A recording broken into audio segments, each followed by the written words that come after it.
Welcome back to Empowered. I'm Elizabeth Namofsky. Today's discussion, parenting from two homes, how to keep kids out of the middle, and tips and strategies.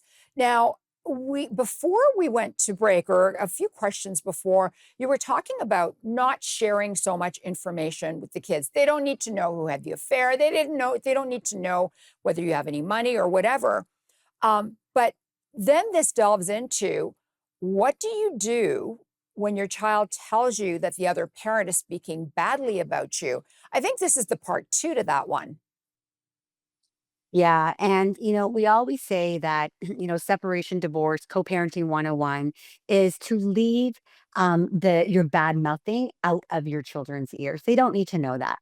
Partly because children see themselves as 50% of each parent, right? So if you're commenting on their appearance or if you're commenting on a behavior that might resonate with the child that it's similar, you're actually also speaking bad about them. And that's really hard for kids to understand.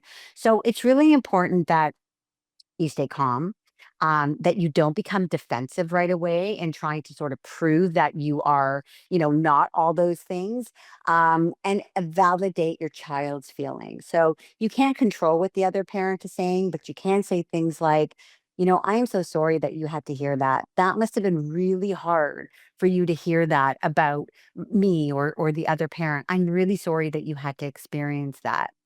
Sometimes there's room for like gentle clarification. Again, we don't want to get in defense mode and say, well, this is all wrong and he did this or she did that. But sometimes maybe it's a miscommunication around something. So you might want to clarify something depending on, your child's ages. And then also recognize that your children will start to see you as human beings at some point outside of being a parent. And they will start to understand that what they're hearing isn't necessarily true. And that just takes time and patience.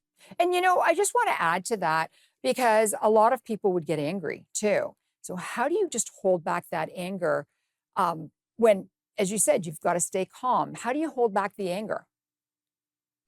By staying very focused on your child's needs and not yours. It's not always fair and you won't always be right, but your child needs you. They need you to love them more than you don't like your ex. That's great. And I think that's really, really important. A lot of people talk about boundaries. Let's talk about, what is a boundary? Oh, boundaries are so important. It's one of the biggest topics that we introduce when we work with clients. Um, it really is it's you're expressing what is okay and what is not okay. So you have to be very clear and concise in knowing what is okay and what is not okay.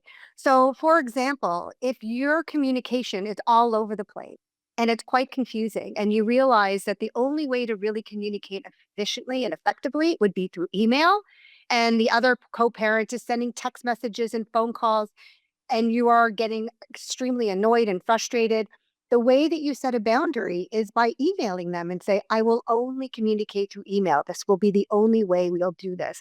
But you do it with kindness and with confidence. And that is the way that we try to teach clients to implement boundaries. The biggest concern that we or complaint that we get is they're not respecting my boundaries. Well, it's not, then you're not implementing them correctly. So then, how do you know if you're setting a boundary or just trying to avoid conflict?